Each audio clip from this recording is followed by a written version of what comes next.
जम्मू काश्मीर आतंकवादी आक्रमण पर एवं सारा भारत में वर्तमान जो युद्ध परिस्थिति सृष्टि होती पाकिस्तान को जो कड़ा जवाब देती भारत ऑपरेशन सिंदूर ना सारा भारत विभिन्न कोण में सम भारतवासी को स्वागत कर आर्मी को धन्यवाद दूसरी भारत सेना जो कार्य कर निहती भाव सब जगह प्रशंसा करापुर में बुद्धिजीवी और कॉलेज छात्र छात्री मैंने अच्छा जो आर्मी को प्रशंसा करुँच आम सहित अनेक बुद्धिजीवी अच्छा सर देखु भारत कड़ा जवाब देती जो आतंकवादी हमला पर भारत कथा देइथिला जे तार प्रतिशोध नब तार प्रतिशोध गोटे प्रकार आरंभ कर सारी या केमती देखुं पूर्व अनेक घटना घटी भारत पाकिस्तान विवाद नुआ कथा नुहे आपमती देखुं ये ठीक नहीं पहलगाम प्रतिशोध ठीक नि जाइए जो सैन्य सामंत को से देखा डर डर छाड़ी एथरक एवं आम 21 जगार से आडा अच्छे आतंकवादी मात्र 9टी सबू जाक ध्वंस करवा दरकार एवं ये सब जाक जो आतंकवादी कर बर्बरचित कम गला 22 तारिख में पहलगाम पूरा पूरी परिवार सहित खाली जनक परिवार नहीं अन्य समस्त परिवार को ध्वंस करवा कथा एवं ये कम आम युद्ध विभाग अधिकारी माने जो 3 अधिकारी जो पदक्षेप नहीं स्वागत करम विशेषकर प्रधानमंत्री मोदी जहाँ कर ये कम आम जनसाधारण तरफ आम साधुवाद जनाऊँ निश्चित भाव आप देखुं जो युद्ध परिस्थिति लगी भारत कड़ा जवाब दूसरी सेना को आप शुभेच्छा जन निश्चित भाव में जिते प्रशंसा कले भी सेना बाहिनी कम हम जो सठिक पदक्षेप सठिक समय एवं सठिक जगार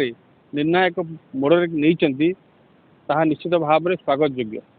एवं ये जो घटना घटी पहलगाम घटना घटवा दिन ठारू भारत समग्र भारत वर्षर समस्त जनगण सरकार पक्षरे रही सरकार जो कड़ा निष्पत्ति ने से निष्पत्ति पक्षरे जनसाधारण अच्छा बोलिकी सूचना देते सूचई एवं भारत वर्षर समस्त राजनैतिक दल भी सरकार पक्षरे ठिया होती ये निश्चित भाव भारत वर्ष गोटे सुनाम कथा भाव में भारत वर्ष गोटे सुनाम कथा सर आप देखुं ये जो बर्तमान वार परिस्थिति सृष्टि होती भारत कड़ा जवाब दूसरी पाकिस्तान उद्देश्यमूलक भाव भारत सहित लगी देख निश्चित भाव में पाकिस्तान यह गोटे सब चाल रही भारत वर्ष को से कौन ना कौन बाटे निरस्त्र करने चाहूँगी किंतु प्रकृत में भारत वर्ष हूँ तार बापा यहाँ से बुझा समय लगे तेणु से जो प्रकार एक्टिविटी जारी रखी विगत 30 वर्ष भितर ए भारत वर्षर बहुत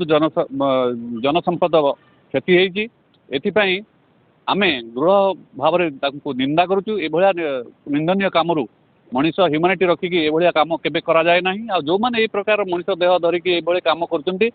भगवान सद्बुद्धि दिंतु एवं से निवृत्त रुहतु कॉलेज छात्री जन अच्छे आप देखुं बर्तमान युद्ध परिस्थिति रही आतंकवादी जो हमला करते भारत में मूल्यवान जीवन केमती देखुं सेना को केमती स्वागत करें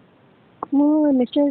सेना को बहुत बहुत अशेष धन्यवाद देना चाहिए कि आमर देशवासी जहाँ भी क्षति होती पहलगाम अटैक द्वारा एटा खाली पहलगाम अटैक नुहे आ पूर्व ताज अटैक भी होती अन्य पुलवामा अटैक भी होती आमर सैन्य मैंने आमर देशवासी बहुत किसी लॉस होती आम कौन कर द्वारा आम जना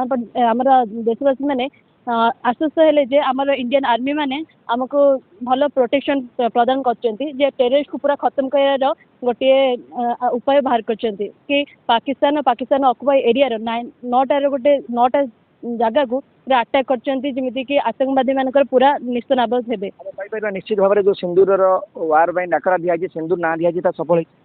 निश्चय सफल होती कारण माने गोटे दी जन परिवार जाइए स्वामी स्त्री जाइए माने नूतन बहुत होती द्वारा कौन कर सामने गोटे परिवार स्त्री को क्षति पहुँचनी गोटे पूरा परिवार को क्षति पहुँची कारण परिवार मुख्य जड़े पुरुष को बुझा गले गोटे परिवार भी पूरा क्षति बुझी तो यह निश्चय सफल होती इंडियन आर्मी को बहुत बहुत धन्यवाद भी देना चाहिए आप देखुले समस्त मन से गोटे कथा रही इंडियन आर्मी को धन्यवाद दूसरी आ सरकार जो सिंदूर ऑपरेशन ना देते